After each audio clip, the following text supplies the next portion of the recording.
Miko Peled is a peace activist who dares to say in public what others still choose to deny. Born in Jerusalem in 1961 into a well-known Zionist family, his father, Miko Peled, was a young officer in the War of 1948 and a general in the War of 1967, when Israel conquered the West Bank, Gaza, Golan Heights, and Sinai. Miko's unlikely opinions reflect his father's legacy. General Peled was a war hero turned peacemaker. It's time to sweep away some of the myths and to uncover the truth so that we can finally live in peace together. And so the three myths that I like to uncover, the three probably most popular myths, the most common myths: the myth of 1948, the myth was that there was a country without a people. And then the myth of the existential threat of 1967. And then finally the myth of the Israeli democracy.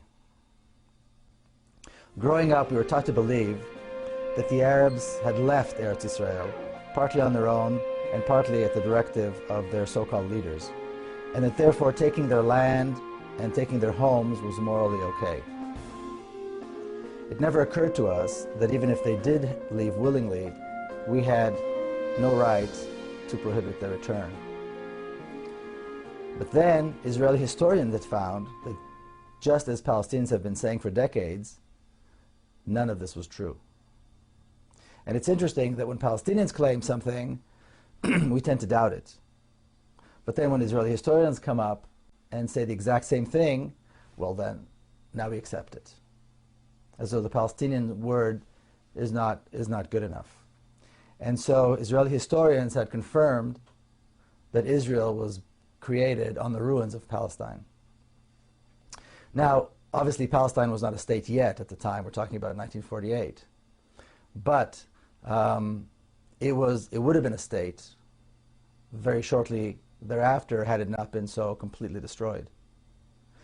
That had bustling cities, it had a middle class, it had trade and commerce. Palestinians had judges and scholars, and they had a rich political life. They had all the characteristics of a state to be. But the one thing in which they didn't invest, the one thing in which Palestinians did not have, was the military. Any kind of militia. And so when the Jewish militias attacked, even though the Palestinians constituted the vast majority of the population, when the Jewish militias attacked, they were helpless. The Jews, on the other hand, in Palestine at the time, were a minority, probably less than 500,000, but they had put together state-like institutions. So they had their own schools, they had their own universal healthcare system, for example, they had a quasi-government of which my grandfather was a member, and all of these were created based on the principle of hafradah, which in Hebrew means segregation.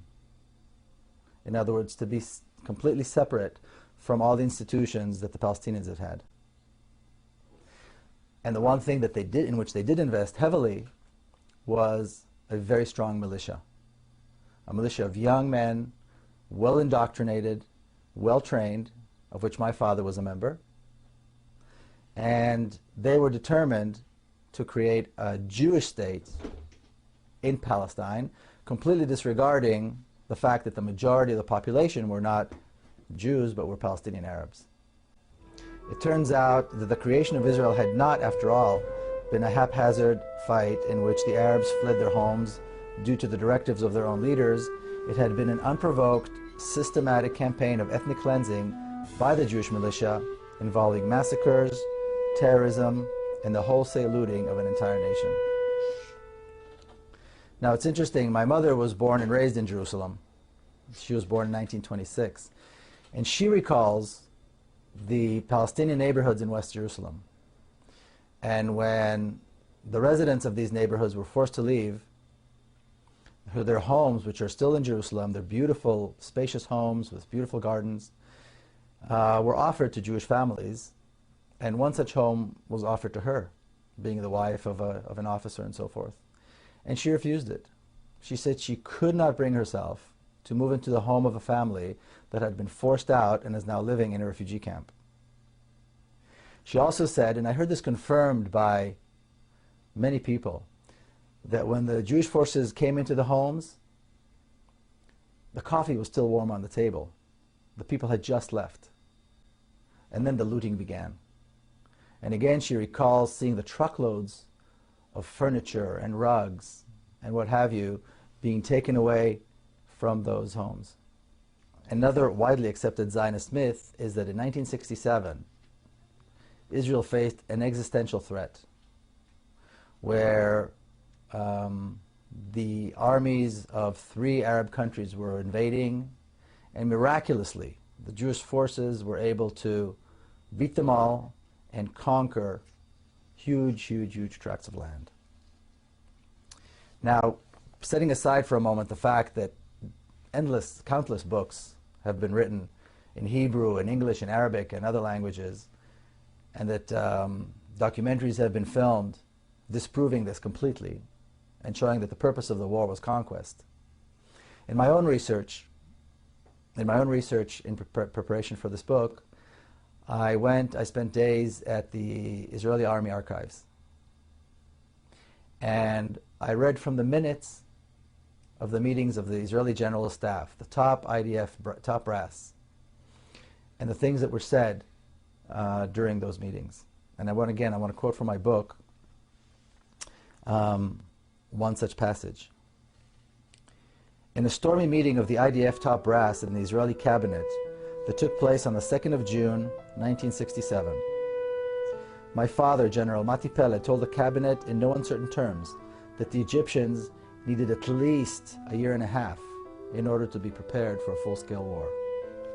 His point was that the time to strike a devastating blow against the Egyptian army was now, not because of an existential threat, but because the Egyptian army was not prepared, and it was an opportunity to destroy it once again. The other generals agreed, but the cabinet was hesitant. The prime minister was not sure a full-scale war was the right thing to do, and a tug of war of unimaginable proportions ensued. During that same stormy meeting, my father said to the prime minister, President Nasser, referring to Egyptian President Gamal Abdel Nasser, President Nasser is advancing an ill-prepared army because he's counting on the cabinet being hesitant. He's convinced that we will not strike. Your hesitation is working to his advantage. Later on, he accused the Prime Minister of insulting the army, this army that had never lost in battle, by not allowing the army to attack right now. So there was never any mention of an existential threat, just an opportunity to once again assert Israeli strength. In the end, the cabinet succumbed to the enormous pressure placed upon them by the general, and they decided on a preemptive strike that began on June the 5th, 1967. And again, I want to quote from my book. The surprise attack led to the total destruction of Egypt's air force, the decimation of the Egyptian army, and the reconquest of the Gaza Strip and the Sinai Peninsula in a matter of days. The Israeli army also knew that the Syrian army was in shambles and the Jordanians were no match for the IDF strength. After the campaign of Egypt went so smoothly, the generals turned their attention to the West Bank and the Golan Heights, two regions that Israel had coveted for many years. Both regions had strategic water resources and hills overlooking Israeli territory. And the West Bank contained the heartland of biblical Israel and the crown jewel, the old city of Jerusalem. In 6 days, it was all over. Arab casualties were estimated at 15,000. That's 15,000 dead in 6 days. Israeli casualties were 700. And the territory controlled by Israel had nearly tripled in size. Israel had in its possession not only the land and resources it had wanted for a long time, but also the largest stockpiles of Russian-made arms outside of Russia. Israel had once again asserted itself as a major regional power, or as the neighborhood bully. Now here's something of immense proportion that takes place, and take into account that this is over 4 decades ago. And again I quote, "At the first weekly meeting of the General Staff after the Six-Day War, Chief of Staff Yitzhak Rabin was beaming with the glory of victory. But when the meeting was nearing its end, my father raised his hand. When he was called on, he spoke of the unique chance the victory offered to solve the Palestinian problem once and for all. For the first time, he said, in Israel's history, we were face to face with the Palestinians without any other Arab countries between us. Now we had a chance to offer them a state in the West Bank and the Gaza Strip." He claimed with certainty that holding on to the West Bank and people who lived in it was contrary to Israel's long-term strategy. Popular resistance to the occupation was sure to rise, and Israel's army would be used to quell that resistance with disastrous and demoralizing results. It would turn the Jewish state into an increasingly brutal occupying power and eventually into a binational state. And this is precisely the reality in which we live today, nearly 4.5 decades after that. So does anyone seriously, can we really expect that 5 million Palestinians will keep living under a regime that is democratic to Jews, but is brutally oppressive towards Palestinians, with about 6 million Jews and about 5 or 5.5 million Palestinians living under the same rule, under the same government, but with different laws? My father, who was a military expert, had spent the remainder of his life after he retired from the military fighting for justice for the Palestinian cause. And being a former military man, he was often asked about Palestinian terrorism. On one such occasion, when he was being interviewed by the Israeli television, he said this about terrorism. He said, "Terrorism is a terrible thing, but the fact remains that when a small nation is governed by a larger power, terrorism is the only means at their disposal." My father's predictions have all come true. Now, the work of the Israeli lobby in the United States notwithstanding, more and more people around the world are beginning to realize that there are in fact 2 nations who live between the Jordan River and the Mediterranean, and that the conditions under which Palestinians live are completely unacceptable. Recently we had an event here in San Diego, which was a vigil to remember those who were killed in Gaza by the Israeli army. And as this vigil was taking place, there was a large contingent of Israeli supporters. We were separated from them by a line of police and what I think is a sense of morality. And they were dancing and singing as those of us that were at the vigil tried to recall the names of 1,400 people that were killed. These were 3 weeks of such death and destruction that one can hardly comprehend. And I remember the stories of the Israeli Air Force pilots who flew sortie after sortie, dumping hundreds of tons of bombs on a civilian population in Gaza, and would then return home to celebrate the festival of Hanukkah. See, because the attacks in Gaza at the end of 2007 took place during the Jewish festival of Hanukkah. Then, these same pilots, having celebrated with their families, slept in the comfort of their beds, got up the next day, and did it again and again and again. I recall that while we were at the vigil, the supporters of Israel held signs that said, but the Israeli army had warned them. The Israeli army had dropped thousands of leaflets warning the Palestinians that this horror was about to begin. And I can only imagine the mother seeing these warnings, knowing that this horror was impending, but also knowing that there's nowhere to go. There's nowhere to run. There's nowhere to hide. There's nowhere to save her children from the bombs and from the fire, from the smoke and from the chemicals, and from the phosphorus that consumes the flesh and won't be extinguished. Because Gaza is locked down. Gaza is under siege, a siege that was imposed by Israel on the people of Gaza. So for these young Israeli pilots, These young men who most Israelis and Israeli supporters around the world consider their finest. This was really nothing but shooting fish in a barrel as they began their merciless onslaught at exactly 11:25 in the morning on December the 27th, 2008. And that date, December 27, 2008, will forever be etched in our memories as the darkest and most shameful day in the long history of the Jewish people, as Israel began a shameful and merciless attack on the people of Gaza. The attacks began at 11:25 in the morning, the precise time that the children of Gaza are on the streets. Between 11 and 11:30, children of Gaza are either on the way to school or on the way home from school, as that is the time that the two shifts of the school day change. Now, the Israeli supporters who come to the vigils, who always maintain that they support Israeli brutality, their claim is that Israel had the right to defend itself, that Israel's actions were justified because Israel was defending itself against the onslaught of rockets that were being shot into Israel by Hamas militants out of Gaza. Thousands and thousands of rockets that were designed to harm Israeli citizens. Now, I know a thing or two about these rockets.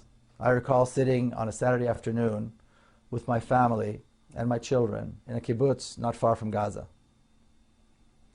And at one point, we heard those rockets flying overhead. And we heard the sirens and the warning signs. And we all had to run into the protective rooms that were built for that. And it was frightening. Only last December, I visited the kibbutz again, and a Qassam rocket fell by the kindergarten on the kibbutz while the children were present and were outside. There was shattered glass everywhere. Children were hurt. They were bleeding. Some of the children had to be hospitalized. Some of the children were in shock. It was horrible. I went and I walked and I saw the hole in the ground created by the rocket, the size of a large soccer ball. And then I remembered what a crater that is created by a 1-ton bomb looks like. It's the size of a city block. Children aren't scratched and they're not in shock as a result of that. They're decimated. They are burnt. They choke from the fumes and they are buried in the rubble.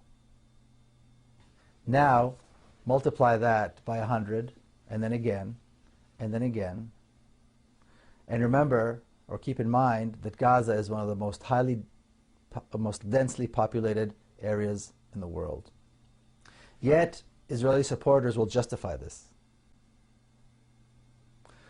Many Jewish people will recall the story in the book of Genesis, chapter 18, where God decides to destroy the city of Sodom because they were sinners.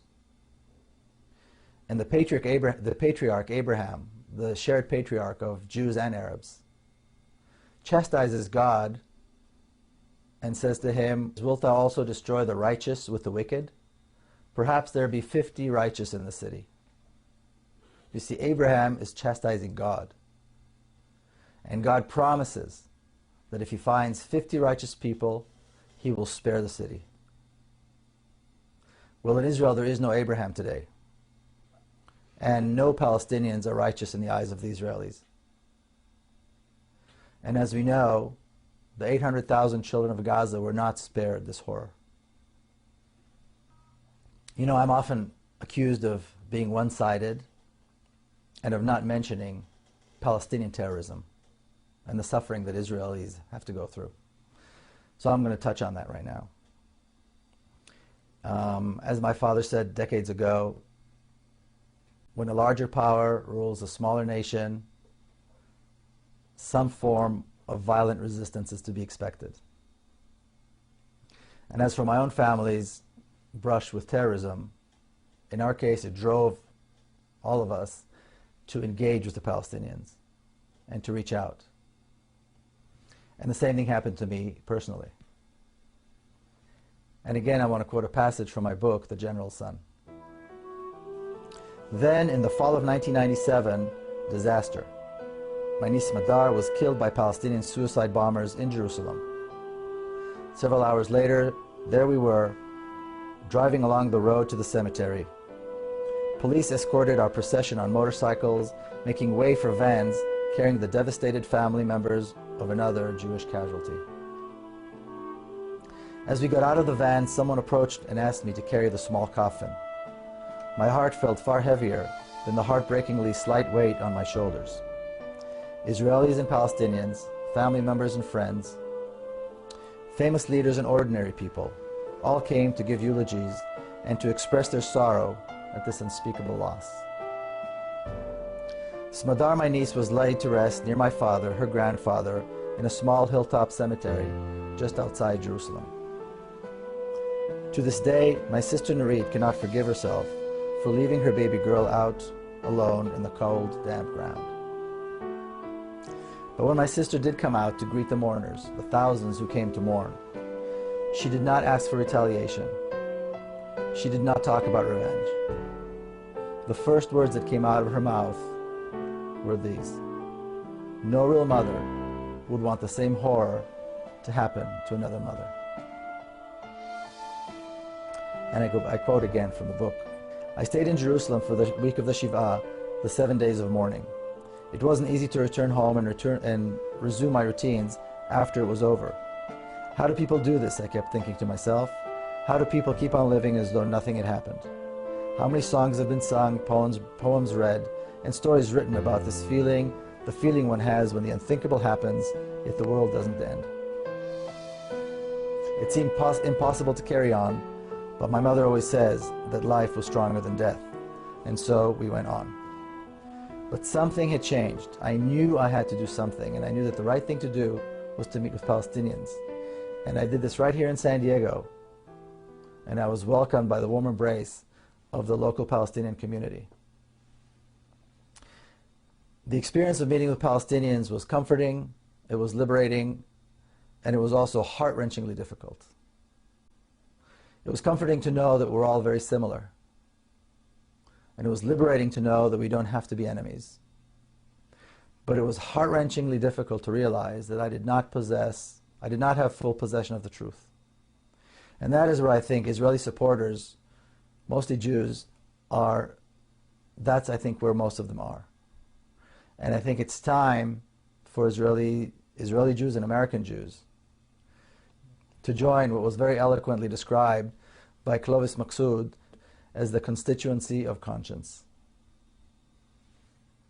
You know, one can only imagine what white South Africans went through when they saw that apartheid was coming to an end. Clearly they wanted to hold on to their way of life, corrupt as it may have been.